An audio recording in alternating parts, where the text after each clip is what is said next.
예, 변호사님, 예. 지난 13일에 예. 이재명 대표에 대한 대장동 재판이 열렸습니다.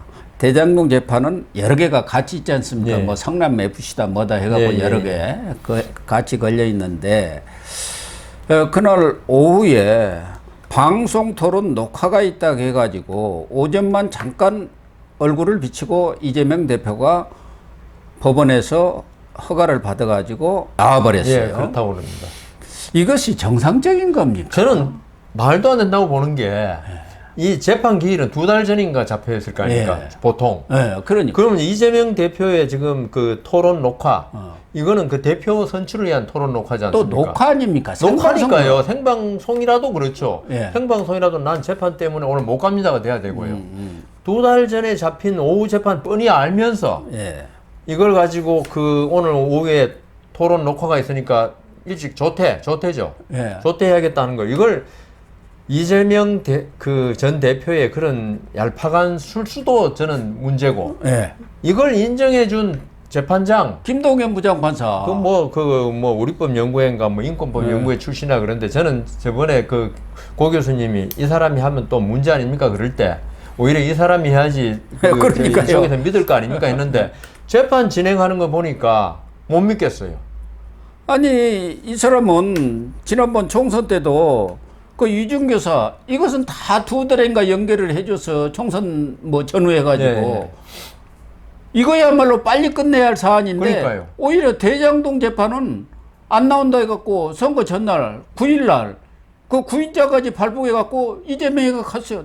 재판에 나오라고 선거가 내일인데 이렇게 해갖고 나를 타나봅니다. 이걸 보여주려고 부른 건지 구인자까지 발부를 하겠다고 하니까 나갔어요. 그때는 그리고 이게 짜고 치는. 그러니까 마치 예. 재판을 갖다 열심히 하고 그다음 여야 가리지 않고 어떤 공정하게 한다는 거 보여주려고 했는데 이번에 이렇게 그 조퇴를 허가함으로써 이 공정성에 상당히 의심을 받게 됐습니다. 아니 그때도 사실은 이재명을 위해서 뭐 구인장을 발부해 어찌네 한 거예요. 이재명은 그걸 가지고 선거 전략으로 써먹은 거예요.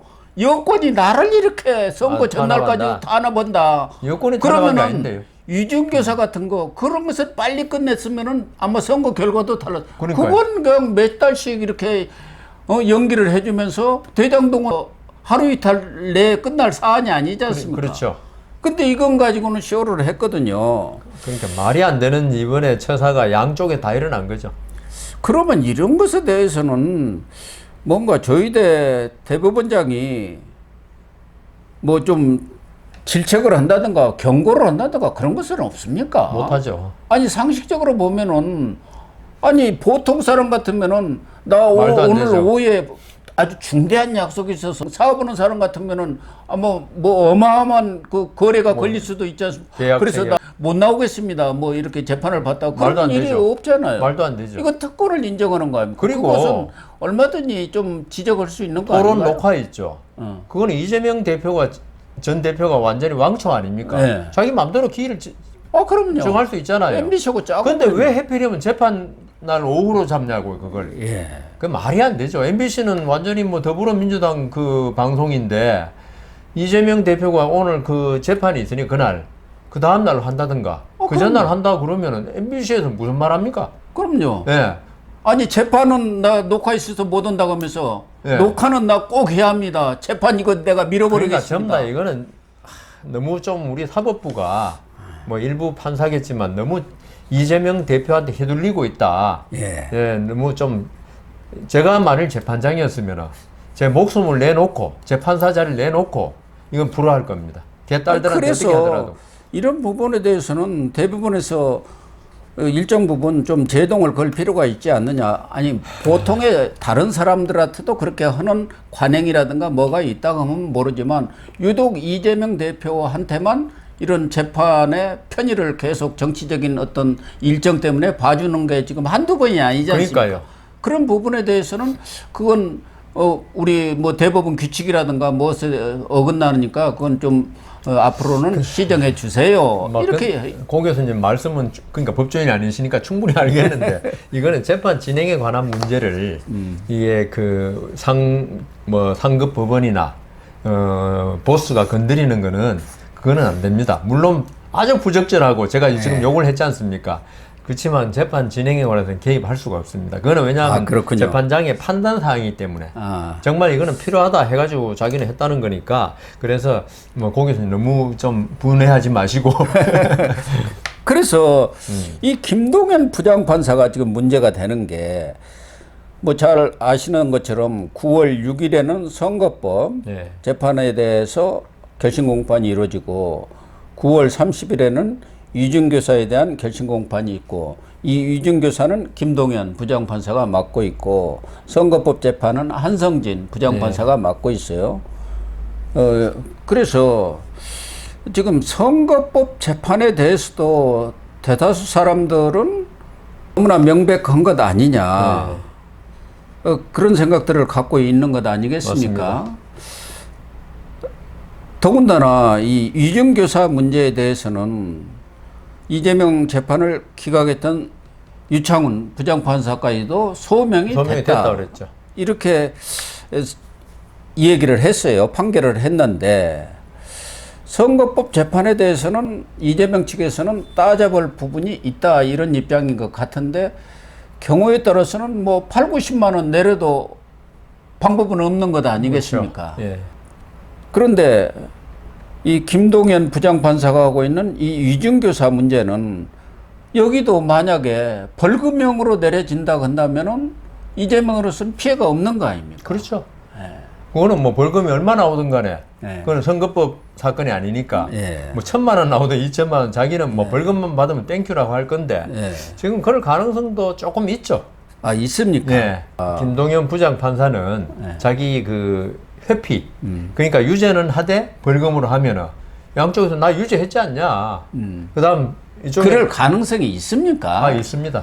그러나 대다수 뭐 법조인들은 최소한도 3년 이상 받고 집행유예로 해줄 것 같다 이런 판단들을 하고 있는 뭐 것 가능은 같아요. 한데 예. 근데 김동연 부장이 지금 재판하는 모습을 보니까 가능성이 있겠다. 이때까지는 안 그랬는데 김동연 부장이 이번에 이재명 대표 토론회 그걸로 조퇴 허가하는 거 보니까 좀 기울어졌다는 느낌이 들어가지고요. 좀 그동안에 김동연 부장판사는 이재명 재판 지연에 상당히 협조적인 그런 태도를 취해왔죠. 그러니까요. 그렇기 때문에 특히 많은 국민들이라든가 우리 시청자님들도 마찬가지겠지만 다른 건 몰라도 이중교사는 빠져나가기 어려운 것 아니냐. 그 이중을 했다는 김진석 씨도 내가 유증을 했다. 그 녹취록도 나오고 그랬는데도 불구하고. 그러니까 유죄는 한다는 거죠.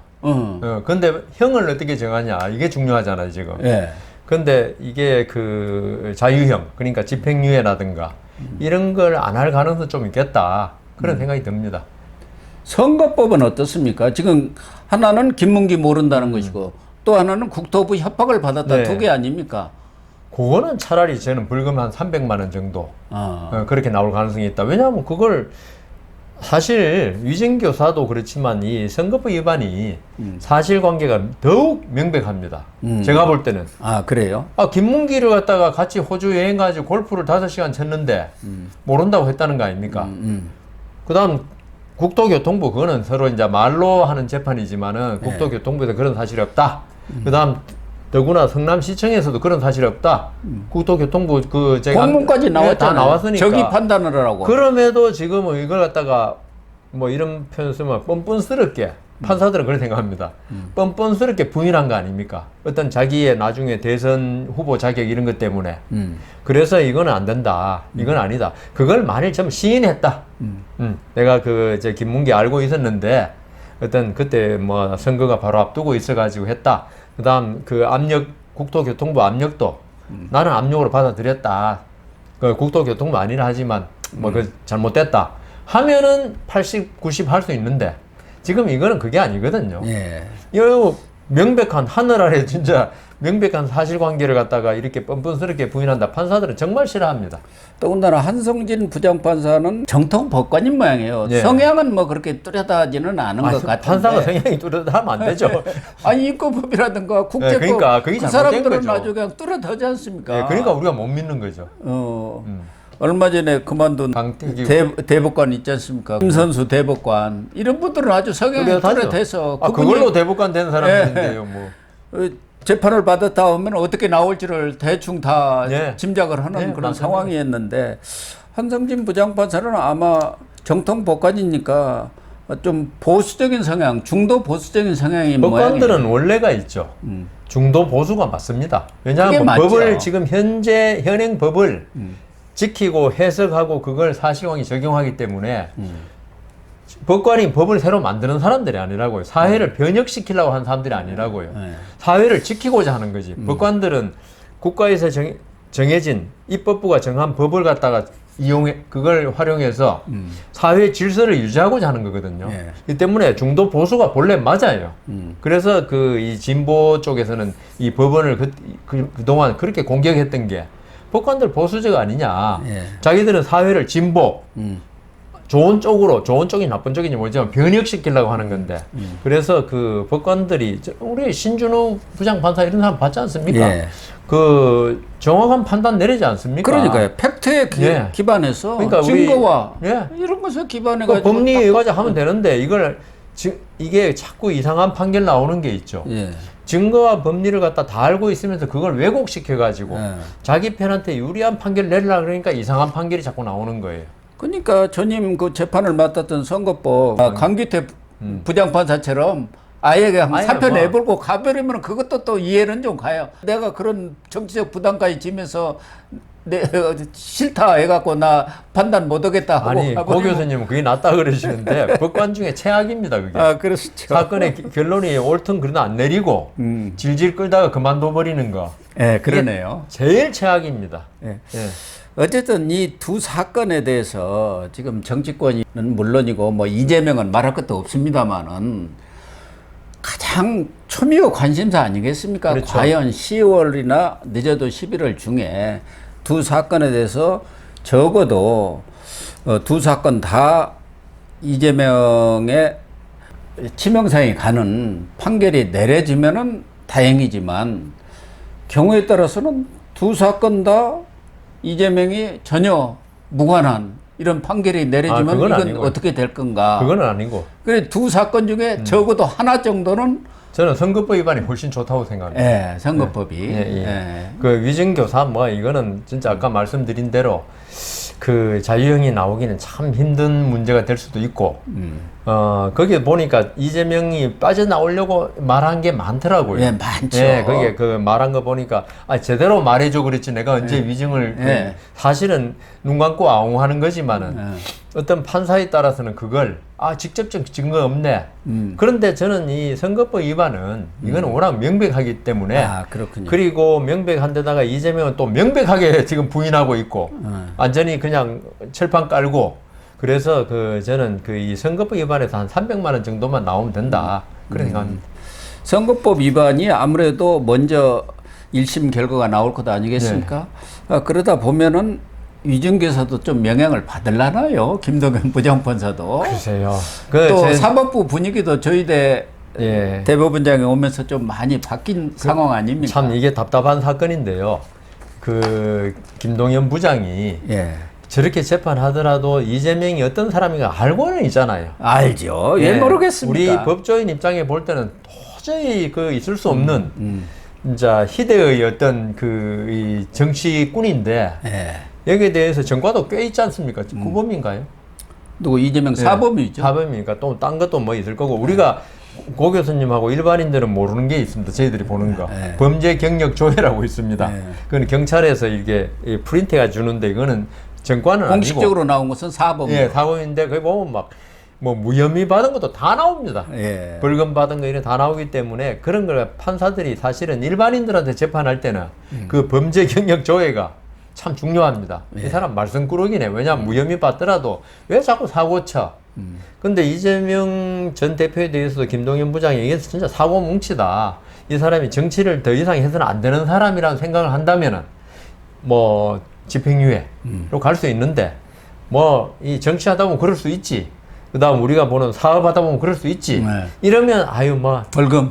벌금 이러기 때문에 이 판사가 과연 이재명 대표에 대해서 어떤 생각을 가지고 있느냐가 위증교사에 대해서 벌금이냐 자유형이냐가 결정될 것 같습니다. 예. 아무튼 두 재판 네. 우리 나라의 운명을 운명이랄까, 결정합니다. 예, 우리 맞습니다. 정치 판도를 뒤바꿀 그런 1심 결과가 아닌가 해서 예. 한성진 부장판사, 김동건 부장판사가 증거와 법리에 따라서 정확하게 이렇게 판결을 내려주시기를 기대를 하겠습니다. 제대로만 하면 됩니다. 예, 제대로 예. 판결을 우리가 해 뭐 주십시오. 불리하게 유리하게 아니라 제대로. 예. 그러면은 결과는 예, 저는 뭐 확신하고 있습니다. 예. 네, 시청자 여러분, 오늘 방송은 여기서 마치도록 하겠습니다. 시청해 주셔서 감사합니다.